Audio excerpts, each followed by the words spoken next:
Good morning students. Last time हम लोग Meselson and स्टाहल का एक्सपेरिमेंट कर रहे थे। उसमें ज़रा सी एक बात और आप लोग को याद करनी है।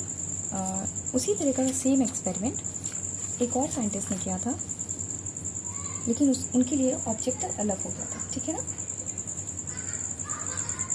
साइंटिस्ट थे टैलर। टैलर साहब ने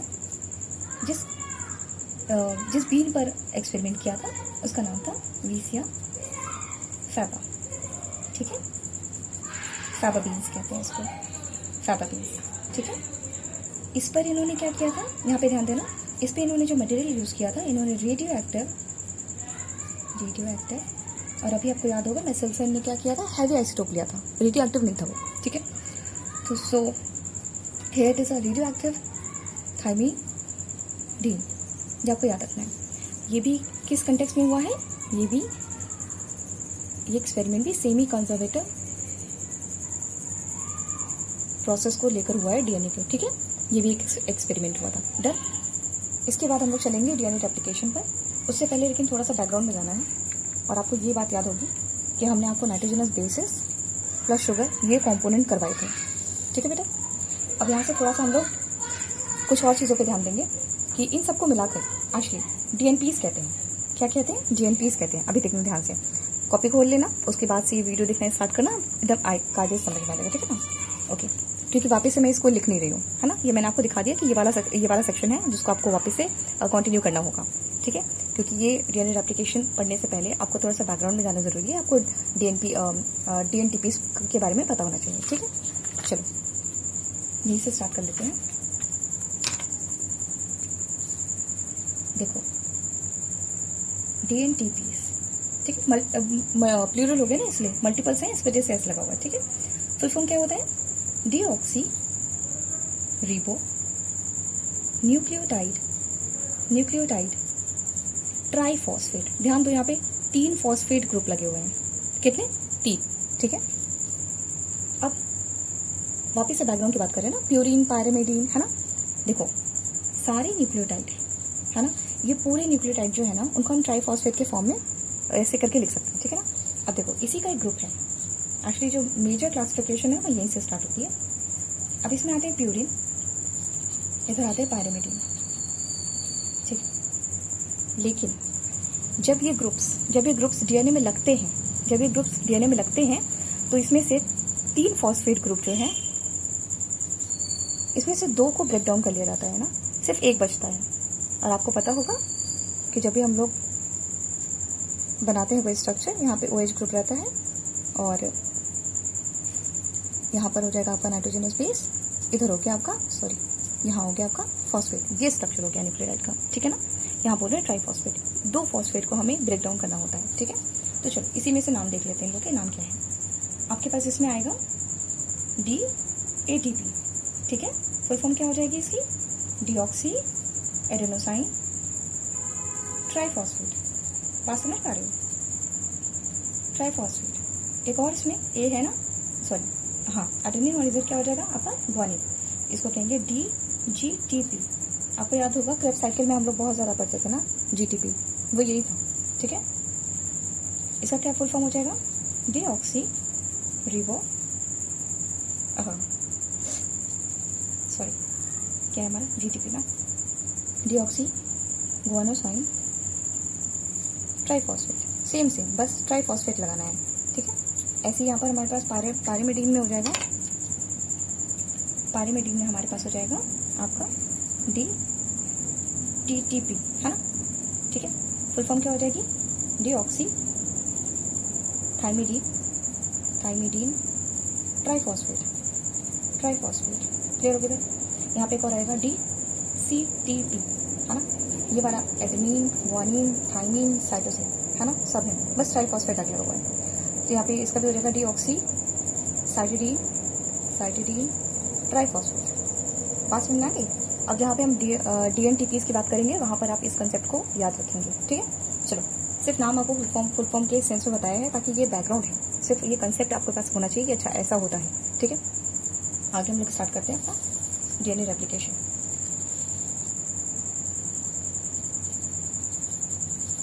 डीएनए रेप्लिकेशन कब होती है? जब सेल डिवाइड करता है, ठीक है। सेल डिवाइड जब करेगा तो कौन से फेज में होगी? एस फेज में होगी, ठीक है। एस फेज में आपका सेल का डुप्लीकेशन होती है, ठीक है। क्यों हो रहा है? क्योंकि ये सेल माइटोटिक डिवीजन करके और मियोसिस डिवीजन करके, ठीक है, ये क्या बनाएगा? 2 सेल बनाएगा। ध्यान से देखो, पहली बात तो ये कि ये सेल ऐसे तो 2 सेल नहीं देता है ना। क्या होता है? ये अपने आप से में ही ऐसे करके अपने आप में ही ऐसे 2 सेल तोड़ देता है। बात समझ पा रहे हो मैं क्या कहना चाह रही हूँ? मैं कहना ये चाह रही हूँ, ऐसा नहीं होता है कि ये आपका पेरेंट सेल है और इसमें से आपको 2 सेल मिले, ऐसे नहीं होता है ना। एक्चुअली ये एक सेल होता है और ये अपने आप को ही ऐसे 2 सेल में डिवाइड कर लेता है। बात समझ पा रहे हो ना? ठीक है। देखो, अब इसके पास जो डीएनए है, ये जो डीएनए है वो क्या करेगा? कॉपी बना लेगा। क्यों? क्योंकि इसको ऐसे 2 सेल बनाने होंगे। अभी इसकी एक के पास है ना, किसी एक के पास है। अब इसे क्या करना होगा? इसे डिवाइड करना होगा। डिवाइड करना होगा तो इसके पास मटेरियल जो है वो कितना होना चाहिए? ज़्यादा होना चाहिए, ठीक है। तो ये क्या करेगा? एस फेज में अपने साइटोप्लाज्म को क्या कर लेगा? वो उसका कंटेंट भी बढ़ा लेगा और उसकी जितनी अपैरेटस है उसका कंटेंट भी बढ़ा लेगा, प्लस डीएनए की भी डुप्लीकेशन इसको करनी पड़ेगी, ठीक है। आज हम लोग वही देखने वाले हैं कि डीएनए की डुप्लीकेशन कैसे होगी। ध्यान दो। अब आपको इसमें क्या ध्यान देना है कि ये रहा आपका डीएनए, ठीक है। ये रहा डीएनए। पहली बात तो किसी भी चीज़ को अगर खोलना है, जो आपको दिखने का, किसी भी चीज़ को आपको ओपन करना है तो क्या होता है? इसके ओपन करने के लिए कुछ डोर्स होने चाहिए, कुछ डोर्स होने चाहिए। यहाँ पर इन डोर्स को हम कहते हैं ओआरआई, ठीक है, ओरिजिन ऑफ रेप्लिकेशन, ठीक है। क्या कहते हैं इसे? ओरिजिन ऑफ रेप्लिकेशन, ठीक है। आपको डोर मिल गया। अच्छा, डोर कहाँ है?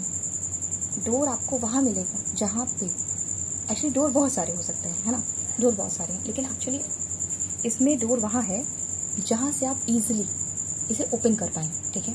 आपको याद होगा कि नाइट्रोजनस बेसिस हाइड्रोजन बॉन्ड की वजह से वो कनेक्टेड है, ठीक है। ए और टी डबल बॉन्ड, जी और सी ट्रिपल बॉन्ड, है ना। बताओ, अगर तुम्हें तोड़ना होगा तो कौन सा इजीली तोड़ोगे? ए और टी को आप इजीली ब्रेक डाउन कर सकते हैं क्योंकि उनके बॉन्ड कितने हैं? डबल बॉन्डेड है सिर्फ वो। यहाँ पे ट्रिपल बॉन्ड है। ट्रिपल बॉन्ड को तोड़ने के लिए बहुत ज़्यादा एनर्जी चाहिए, ठीक है। बेसिक देखो, इस पूरे स्ट्रक्चर में आपको पता ही है, इस पूरे स्ट्रक्चर में न्यूक्लियोटाइड्स लगे हुए हैं, है ना। न्यूक्लियोटाइड्स जो लगे हुए हैं उसमें आपको ए और टी वाला रीजन जहाँ मिलेगा मैक्सिमम, जहाँ पे देखो यहाँ पे कई रीजन ऐसे आएंगे, A T T A T A, समझ रहे हो? ये वाले रिच रीजन आएंगे जहाँ पर आपको ए टी करके ये आपको ज़्यादा मिल जाएगा। तो आपका डीएनए यहीं से रेप्लिकेट करना स्टार्ट करता है, यानी यहीं से खुलना पहले स्टार्ट करता है, ठीक है। अब सपोज यहाँ पर ये है, आपको ये रीज़न यहाँ पे मिल गया, ठीक है। ये रीज़न आपके पास यहाँ पर है, ठीक है। अब इसे हमें खोलना है तो क्या हो जाएगा? ये यहाँ से ऐसे खुलना स्टार्ट होगा। अगर आपको पता हो कि अगर आप कोई रस्सी ले लीजिए या कोई छोटा सा धागा लीजिए, उसको आप क्या करिए, अगर वो इसी तरह से बंधा हुआ रहता है, आपको पता ही है बहुत सारे वो रहते हैं ना, फाइबर्स रहते हैं, यान्स रहते हैं ना, ठीक है। अब आपको क्या करना पड़ता है? उसको आप ऐसे खोलिए। जब आप उसे खोलेंगे ना तो इस साइड ये तो खुल जाएगा। आप जिस सपोज इसको एंड पार्ट मान लीजिए, क्योंकि आपको अभी समझा रही हूँ, इसको एंड पार्ट मान लीजिए। अभी जो आपको समझा रही हूँ कि आपके पास रोप है, आप इसे यहाँ से खोलना स्टार्ट करें, सब कुछ आप यहाँ से खोलना स्टार्ट करेंगे तो यहाँ पर टेंशन बन जाएगी। टेंशन का क्या मतलब होता है? ये सब ना आपस में एकदम क्रश हो जाएंगे, ऐसा लगेगा आपको। यानी कि ये कंडीशन आपको कुछ ऐसी दिखाई देगी, है ना। यानी कि बाहर का जो ईथर का पोर्शन है वो क्रश हो गया, ऐसा लगेगा, है ना। टेंशन क्रिएट हो जाती है, ठीक है। खैर, आपको एंजाइम्स नहीं पढ़ने हैं, आपको इतने एंजाइम यहाँ पे नहीं पढ़ने, छोटे मोटे एंजाइम बताऊंगी, बस ध्यान दो, ठीक है। जहाँ पर भी आपको ओआरआई मिले, ओआरआई कहाँ मिलेगा? जहाँ पे एटीए रिच रीजन होगा, जहाँ पे ए और टी का बॉन्डिंग होगा, ठीक है। जहाँ आपको ये पता चल गया कि अच्छा यहाँ पर है, वहाँ से ओपनिंग होना स्टार्ट होती है। वहाँ से ओपनिंग होनी स्टार्ट होती है तो जो इस ओपनिंग को हेल्प करता है, जो इस हेलिक्स को जो इस हेलिक्स को, double helical structure of DNA को ओपन करने की कोशिश करता है, उस एंजाइम का नाम है हेलिकेज। क्या नाम है? हेलिकेज। ठीक है। आज मेरा थोड़ा मूड खराब है, अगर स्पेलिंग कुछ इधर उधर हो जाता देख लेना बेटा, ध्यान दो। हेलिकेज कहते हैं। ठीक है। इसके बाद है हेलिक्स ओपन हो गया। बात समझ रहे हो? ये हेलिक्स ओपन हो गया, यानी कि अब ये स्ट्रक्चर कुछ यूं है। रुक जाओ, दिखाती हूँ तुमको। ये स्ट्रक्चर कुछ यूं है।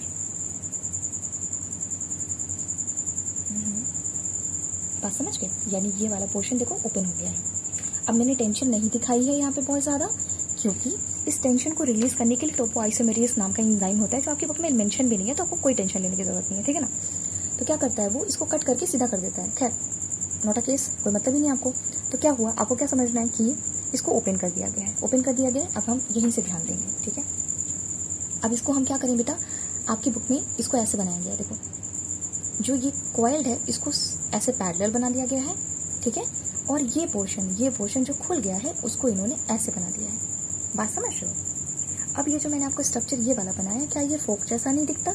ये देखो, क्या ये फोक नहीं है? लग रहा है ना? मैगी खा सकते हो, नूडल्स खा सकते हो, इससे लग रहा है ना? ठीक है। इसी वजह से इस पोर्शन को जो खुल जाता है उसे हम कहते हैं रेप्लिकेशन फोक, क्योंकि यहाँ से हम रेप्लिकेशन अपनी स्टार्ट कर सकते हैं। ठीक है। अब मैं इसको न्यू पेज में समझाऊँ आपको? बात समझ में आ गई आपको? चलो अब चलते हैं। बेसिक आप लोग समझ चुके हैं। अब पहली बात तो स्ट्रक्चर लर्न भी करना पड़ेगा, और प्लस आपको ये देखना है।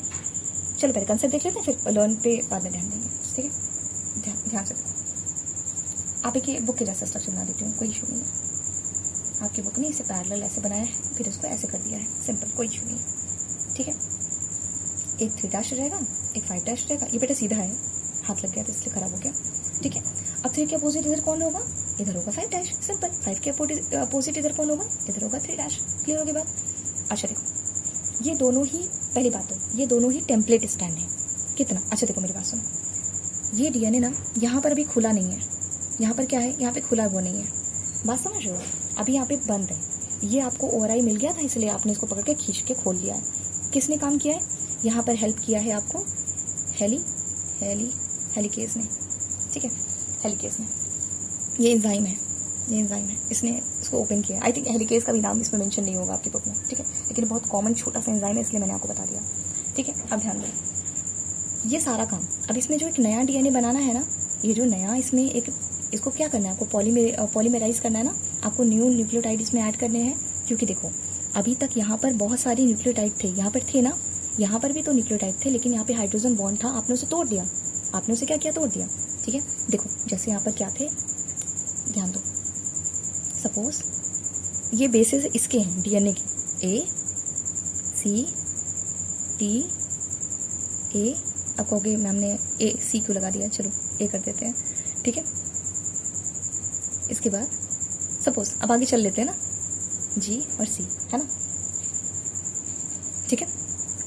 जितने यहाँ पे एग्जाम्पल लिखे रहेंगे जस्ट एग्जाम्पल के तौर पर है, बेसिक बातें मैंने आपको समझा दी है। ठीक है।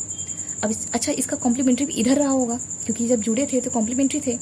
तो G का इधर क्या हो जाएगा, C का इधर क्या हो जाएगा? इधर हो गया G, इस G का हो गया C, इस A का हो गया T, इस T का हो गया A, इस A का हो गया T, इस A का हो गया T। यही दोनों थे जिनको आपने खोल दिया है। ठीक है। अब इनकी बॉन्डिंग एकदम से वीक हो गई, क्योंकि आपने इसको दूर कर दिया। एक्चुअली दूर करने के लिए भी यहाँ पे बहुत सारे एंजाइम्स लगे होते हैं, इसको दूर पकड़ के रखे होते हैं कि बेटा तुम वापस जाके मुड़ एकदम चिपक मत जाना। ठीक है। क्योंकि छोड़ दोगे ना, मैंने बताया था ना कि इनमें रिकॉइलिंग क्या कहते हैं, रीनेचरिंग कैपेसिटी है। छोड़ दोगे वापस से ये कॉइल हो जाएंगे, है ना? तो कोई मतलब नहीं है, तो इनको पकड़ के रखना पड़ेगा। तो ये एंजाइम से आपको कोई मतलब नहीं है, एंजाइम आपको नहीं दिया गया, नहीं पढ़ना है। ठीक है। कंसेप्ट क्या है? कंसेप्ट ये है कि अब इस पर जो न्यूक्लियोटाइड बनना है वो कैसा बनेगा। अच्छा तुमको एक बात और बता दूं कि मैंने आपको जो लास्ट लेक्चर में समझाया था, ये मैंने आपको बहुत ही प्रॉपर समझाया था कि ये आपका डीएनए है, जब ये ओपन हो जाएगा, जब ये ओपन, अभी देखो ओपन हो ही रहा है, जब ये फ्रेश तैयार हो जाएगा, रेप्लिकेट करके तैयार हो जाएगा, तो ये कुछ ऐसा दिखाई देगा। ये पुराने वाले स्टैंड्स हैं और ये इसी पे, ये देखो न्यू आ गया, समझ रहे हो ना? ये न्यू। और हम एक्चुअली यही सीखने वाले हैं कि ये एक का हम 2 कैसे करने वाले हैं। ठीक है। देखो यही चीज़ है, 1 का 2, ये 2 खुल गए हैं पहले, रेड वाले सपोज खुल गए हैं। अब इस पे हम लोग को एक नया, यहाँ पे एक नया स्टैंड लगाना है। ठीक है। ओके। अब इस जो स्ट्रैंड के लिए आएगा उसका नाम है, उस एंजाइम का नाम है डीएनए डिपेंडेंट डीएनए पॉलीमेरेज, क्योंकि भाई साहब को पॉलीमेराइज करना है ना, यहाँ पे नया न्यूक्लियोटाइड ऐड करना है। ओके, और क्या है ये डीएनए डिपेंडेंट, क्योंकि ये एक डीएनए स्ट्रक्चर है जिस पर डिपेंड होकर एक नया डीएनए के न्यूक्लियोटाइड को पॉलीमेराइज करेगा। बात समझ में आई? ये एंजाइम का नाम है, काफी लंबा नाम है लेकिन आपको ऐसे याद करना पड़ेगा। डीएनए डिपेंडेंट डीएनए पॉलीमेरेज, क्या नाम है इसका? डीएनए डिपेंडेंट, डीएनए पे डिपेंड होकर डीएनए ही बनाना है, डीएनए को पॉलीमेराइज करना है। क्या कह रहे हैं? DNA dependent DNA polymerase. ठीक है, बात समझ में? एस लगा हुआ एंजाइम है। ठीक है, अच्छा इस एंजाइम का काम क्या है? देखो बेटा, ये एंजाइम क्या करेगा? ये एंजाइम इतना स्मार्ट है, लेकिन ये वैसे स्मार्ट बच्चे के जैसा है कि इसको पता है कि मुझे छोटा सा आइडिया दे दो, मुझे थोड़ा सा आइडिया दे दो, मैं पूरा आंसर लिख लेता हूँ। ये एकदम स्मार्ट है। ठीक है, लेकिन इसको नहीं पता है स्टार्टिंग कैसे करनी है। समझ रहे हो? स्टार्टिंग कैसे करनी है। ठीक है, तो आप ये क्या करता है, अब इसको स्टार्टिंग नहीं पता तो ये कहता है भाई मेरे को थोड़ा सा दिखा दो। अच्छा, इसकी हेल्प करने के लिए कौन आता है? तो कहता है ठीक है, इस पूरे डीएनए के स्ट्रक्चर में एक हेल्पिंग मटेरियल आता है। ठीक है, ये पीस है आरएनए का, ध्यान दो, ये पीस है आरएनए का। जिसने इस पे काम किया है उस एंजाइम का नाम है प्राइमेज, और इसका खुद का नाम है प्राइमर। बात समझ में आ रही है? क्या है ये? आरएनए है। एंजाइम कौन सा है?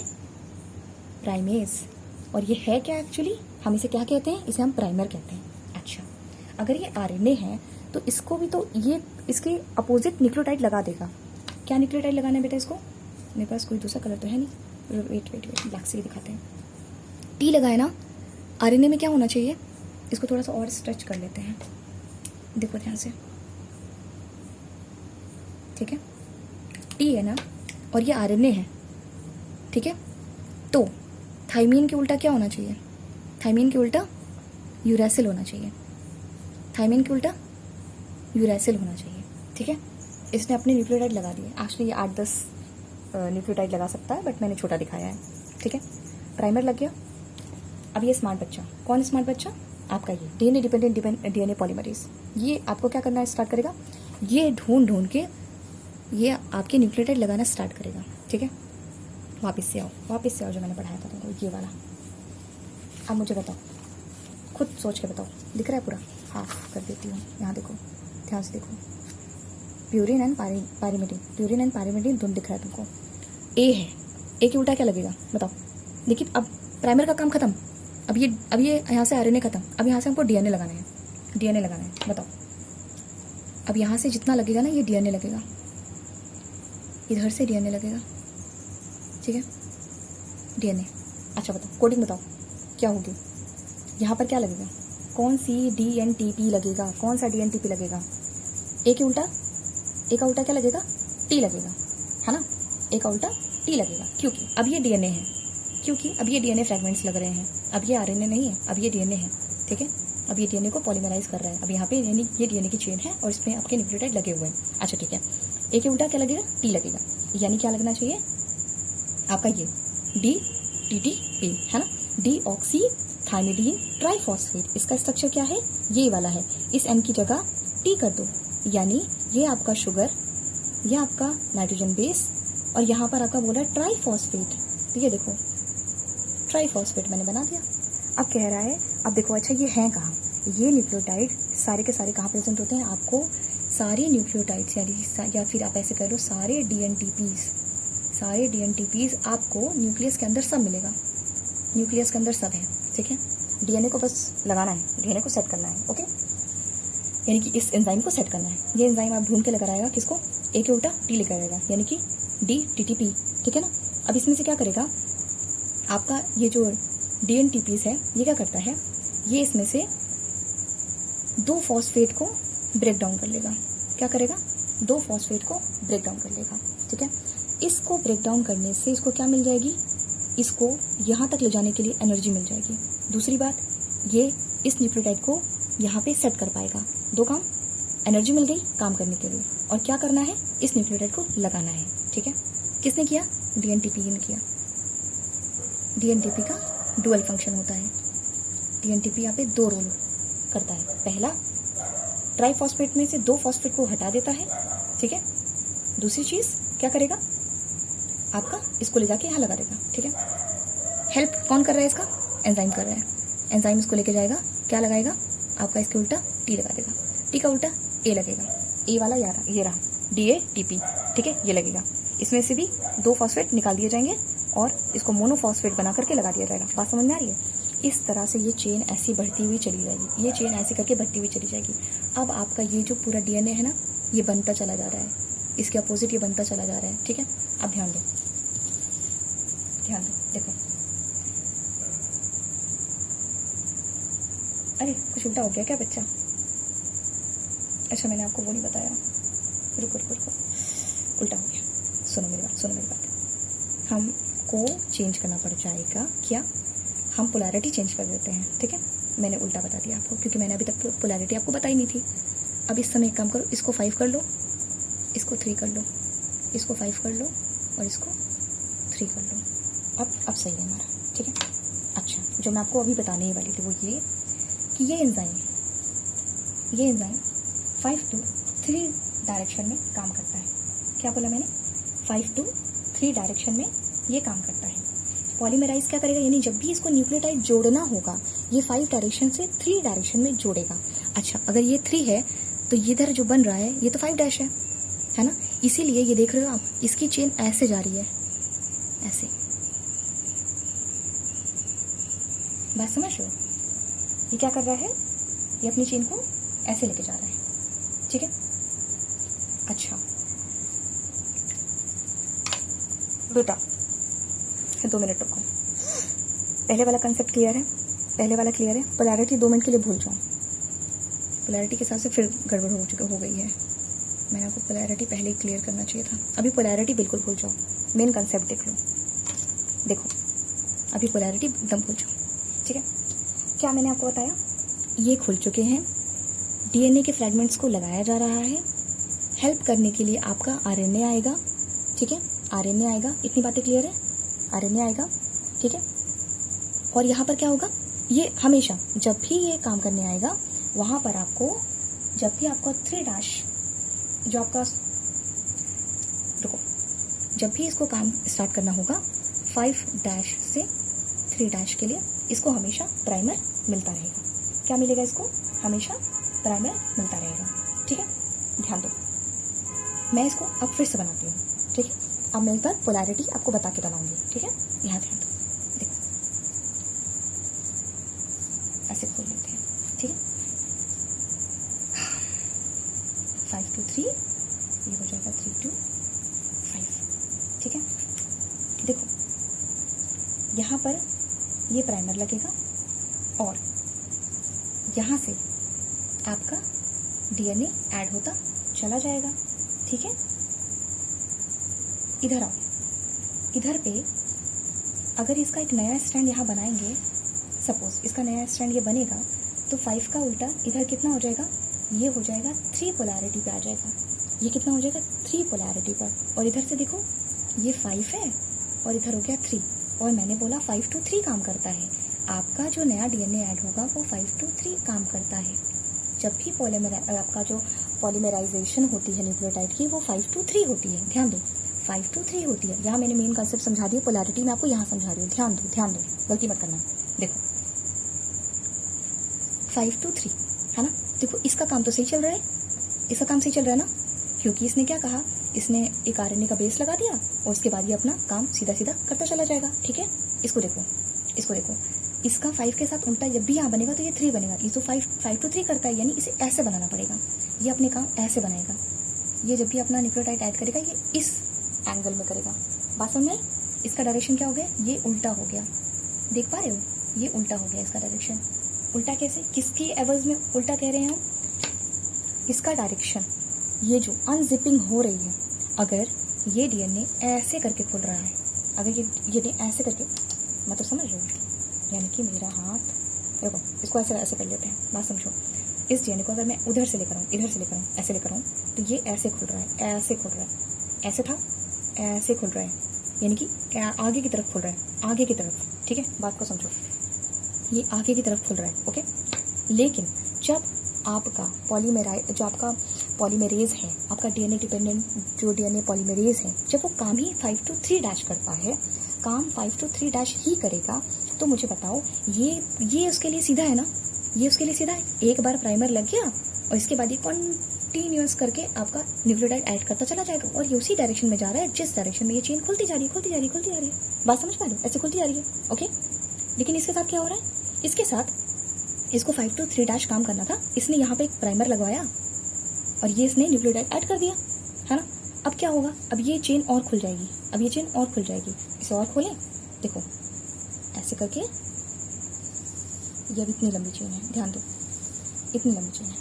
ठीक है, देखो ये आपका 3' एंड इस वाले डीएनए का, इस वाले स्ट्रैंड का, ये 5 एंड, ये वाला 5 एंड अपोजिट रहेगा ना, इधर हो जाएगा 3' एंड। यानी कि अब इसने बोला था मेरे को, मैं तो 5 to 3' काम करता हूँ, लेकिन मुझे पहले थोड़ा सा दिखा देना कैसे काम करना है। ओके, तो यहाँ पर काम करने के लिए, ये काम स्टार्ट करने से पहले प्राइमर मांगता है, तो ये रहा आपका प्राइमर। प्राइमर में आपके दिखा दिया कि अच्छा ठीक है, तुमको इसी तरह बेस ऐड करने होंगे जैसा मैं कर रहा हूँ। ठीक है, लेकिन मैं आरएनए हूँ, इसलिए मैंने टी के अपोजिट यूरासिल लगाया है, लेकिन तुम दूसरा लगाओगे। हाँ, उसको उतना अंडरस्टूड है, उसको हाँ उतना स्मार्ट है, बट उतना स्मार्ट नहीं है कि पहले स्टेप ऑन कर सके। ठीक है, ओके, अब क्या हुआ, अब यहाँ पर नए न्यूक्लियोटाइड ये वाला ऐड करता चला गया, ये ऐसे पूरा सीक्वेंस में ये देखो ऐड करता हुआ चला गया। ये पुराना वाला पार्ट है, ये जो मैं आपको यहाँ दिखा रही थी, ये मैंने इसलिए एक एरो बना दिया। अब ये खुलती चली जा रही है और ये लगाता हुआ सीधा सीधा चला जा रहा है। अब इसको प्राइमर की जरूरत नहीं, एक बार ये सीख गया है। ओके, और डायरेक्शन भी इसका सीधा है, इस वजह से ऐसे सीधा चला जा रहा है। अच्छा, इधर आओ, इधर पे क्या था, इधर पे ये 5' था, इसके अपोजिट जो अच्छा ये जो नया एंड बना है, अब ये 5' है, और ये वाला पहले 3' था। अब इसने यही चीज कंटिन्यू करी है, तो अब ये क्या हो गया, ये 3' अब आपका ये वाला हो गया। क्लियर हो गई बात, यहाँ पर आओ। हमेशा कंपैरेटिव लेते हैं, कंपैरेटिव, है ना। अगर आप इसमें बोलोगे इसमें और इसमें कौन 5' है, तो ये वाला 5' हो जाएगा, सिंपल है ना। कंपैरेटिव लेते हैं, यहाँ पे आ जाओ। ठीक है, यहाँ पर आपका अभी तक इतना खुला हुआ था, इतना स्टैंड खुला था, और यहाँ पे आपने डीएनए, आपने यहाँ पे आरएनए लगा लिया था, प्राइमर लगवा लिया था। इस प्राइमर को लगा करके आपने ऐसे इसी डीएनए की न्यूक्लियोटाइड को ऐड कर दिया था, कोई दिक्कत नहीं। ये हो गया आपका 3' एंड, ये हो गया आपका 5' एंड। क्लियर है, यही हुआ था अभी तक। लेकिन अब क्या हुआ, लेकिन ये तो उल्टा जाता है ना हमेशा। अभी तक इतना खुला था तो इसने ऐसे बना दिया, अब तुम और खोल दिया है तुमने, तो अब इसका क्या हो गया, अब ये वाला जो इसका ये जो 5 है ना, अब इसको भूल जाओ, अब इसको भूल जाओ, भूल जाते हैं। तो ये हो गया मेरा 3' एंड और ये हो गया मेरा 5' एंड। अब इसका काम यहाँ से शुरू होना है, ध्यान दो, इसका काम यहाँ से शुरू होना है। मैंने बोला कंपैरेटिव, दो नंबर्स के बीच में कंपेयर करना है, 5 और 3, कोई दिक्कत नहीं है, समझ रहे हो। अब हमने क्या किया, हमने अगर हम इसको काट दें, अब मैं बोलूँगी 5 कौन है, 3 कौन है, तो ये रहा 3, तो मैम ये रहा 5, और ये हो गया आपका, ये हो गया 5, और यहाँ से जब काम करेगा तो ये हो जाएगा 5, और यहाँ होगा उल्टा 3। बात समझ गए। अब क्या होगा, अब इसको वापस से काम करना है। फिर बोलेगा चलो प्राइमर लगाओ, क्योंकि मैं 5 to 3' काम करता हूँ, और जब भी मैं काम करता हूँ तो मुझे प्राइमर चाहिए, जब मैं 5' पे काम करूँगा तो ये एक और प्राइमर लगेगा, ये फिर से अपना काम शुरू कर देगा। बात समझ गए, बात समझ में आई बेटा। ओके, ये हो गई पोलैरिटी, मैंने आपको पोलैरिटी समझा दी। अब ध्यान से सुनो, कंपैरेटिव का क्या मतलब है। देखो अब मैं तुम्हें सिर्फ कंपैरेटिव समझा रही हूँ, ये बार बार 3' 5' चेंज क्यों हो रहा है ना, कुछ उल्टा हो गया क्या। अरे मेरे बच्चा, ये 5 हो जाएगा, अब ये 3 हो जाएगा। ठीक है, ये बार बार आप बोलोगे कि अभी तो इसको 5 बोला आपने, अब इसको 3 बोल रहे हो, फिर इसको 3 बोल रहे हो। जब भी आपके पास कोई सेगमेंट आएगा, अगर मुझे बताओ ये न्यूक्लियोटाइड की चेन है, आपको पता है पहले प्राइम पे आपका सपोज ऊपर आपका 5' खाली रहता है और नीचे आपका 3' खाली रहता है। इसके बीच में जितने भी न्यूक्लियोटाइड लगे, अगर उसको 20 से तोड़ दोगे, 20 से तोड़ देंगे तो ऊपर वाला 5 हो गया, तो अब तो ये नीचे वाला 3 हो गया ना। जो भी लास्ट में टूटेगा वो 3 हो जाएगा, है ना। लास्ट वाला जो टूटेगा वो 3 हो जाएगा हमेशा। तो जब भी हम लोग इसको 20 से अगर हम देख रहे हैं तो ये 5 हो गया, ये आपका 3 हो गया। हमेशा जब भी ये काम करेगा, ये उल्टी दिशा में काम करता है। अनजिपिंग ऐसे आगे की तरफ हो रही है, ये इतना काम करके रुक चुका है। अब जब भी ये 5' पे काम स्टार्ट करेगा, इसको प्राइमर चाहिए, 2 भाई प्राइमर। ठीक है, तो इसको हमेशा आके प्राइमर मिलता रहेगा। तो ये वाला जो कॉन्टिन्यूसली जा रहा है इसे हम लोग कह देते हैं, गलत हो रहा है क्या, कॉन्टिन्यूस स्ट्रैंड। ओके, या फिर इसे एक और नाम देते हैं लीडिंग, क्योंकि ये लीड कर रहा है ना, लीड कर रहा है। ओके ठीक है। इधर वाला क्या हो जाता है, लैगिंग स्ट्रैंड, क्योंकि ये ठीक से काम नहीं कर पा रहा है, लैग कर रहा है, हर काम में पीछे रह जा रहा है। एक और इसका नाम होता है, ये कॉन्टिन्यूस हो गया तो ये डिसकॉन्टिन्यूस हो गया, ओके, डिसकॉन्टिन्यूस स्ट्रैंड हो गया। ओके अच्छा, तो हम टेम्पलेट या पैरेंटल किसको कहते हैं, जिसको देख कर ये काम कर रहा है, जिसको देख के ये काम कर रहा है उसे हम कहते हैं पैरेंटल स्ट्रैंड। यानी कि तुमने जब भी यहाँ पे न्यूक्लियोटाइड ऐड किया, तुमने इसको देखा, किसको देखा, हमेशा इसको देखा, ये जो एक और स्ट्रैंड है ये। अच्छा, एक चीज़ और मैं तुम्हें अभी बता दूँ, ये जब यहाँ से जोड़ना स्टार्ट कर रहा था, इसने प्राइमर को देखा, जब प्राइमर ने भी जोड़ा या इसने भी जोड़ा तो कहाँ से रीडिंग किया, इसने ऐसे रीडिंग किया ना। अच्छा, 3 पे कौन था, ये यू पे कौन था, यहाँ लगा दिया, सॉरी टी पे कौन, इस 3 पे पहला यहाँ पे कौन है, इसको लगा दिया, यहाँ पे कौन है, ऐसे, इसने यहाँ पे कौन है, यहाँ पे लगेगा, इसका अपोजिट यहाँ लगेगा, इसका अपोजिट यहाँ लगेगा, इसका अपोजिट यहाँ लगेगा। यानी ये जितनी रीडिंग हो रही है, यानी जो रीडिंग होती है स्ट्रैंड की, यानी टेम्पलेट स्ट्रैंड की जो रीडिंग होती है वो हमेशा रीडिंग होती है, इसकी जरूरत नहीं है लेकिन सुन लो, इसकी रीडिंग होती है 3' to 5', है ना। आप 3 to 5 ऐसे रीडिंग कर रहे हो ना, ऐसे रीडिंग कर रहे हो। ओके, यहाँ पे आ जाओ, यहाँ पर भी ऐसे ही है, ये आपका 3' है, हम ऐसे चल रहे हैं, हम 3' to 5' रीडिंग करते करते हम ऐसे ऐसे ऐसे ऐसे अपने न्यूक्लियोटाइड लगाते हुए चले आ रहे हैं। यहाँ पर भी न्यूक्लियोटाइड लगाते हुए चले आ रहे हैं, चले आ रहे हैं, चले आ रहे हैं। बात समझ में आई बेटा, बात समझ में आई। लेकिन इस डीएनए में इस आरएनए का काम क्या है, ये जो प्राइमर हमने हेल्प जरूर ले ली है, लेकिन बाद में हम इसको निकाल के फेंक देंगे। ओके, निकाल के फेंक देंगे, ठीक है। वैसे मुझे ठीक से याद नहीं है कि तुम लोग में न्यूक्लियस एक्टिविटी बताई हुई है कि नहीं बताई हुई है, मैं बता देती हूँ। अगर बुक में नहीं होगा तो इग्नोर कर देना, अदरवाइज पढ़ लेना। देखो, पहला इस बनाते समय इसने क्या किया, पहला रीडिंग किया, रीडिंग करेगा, हाँ। रीडिंग कैसे करता है, 3' to 5 एंड करेगा, हाँ।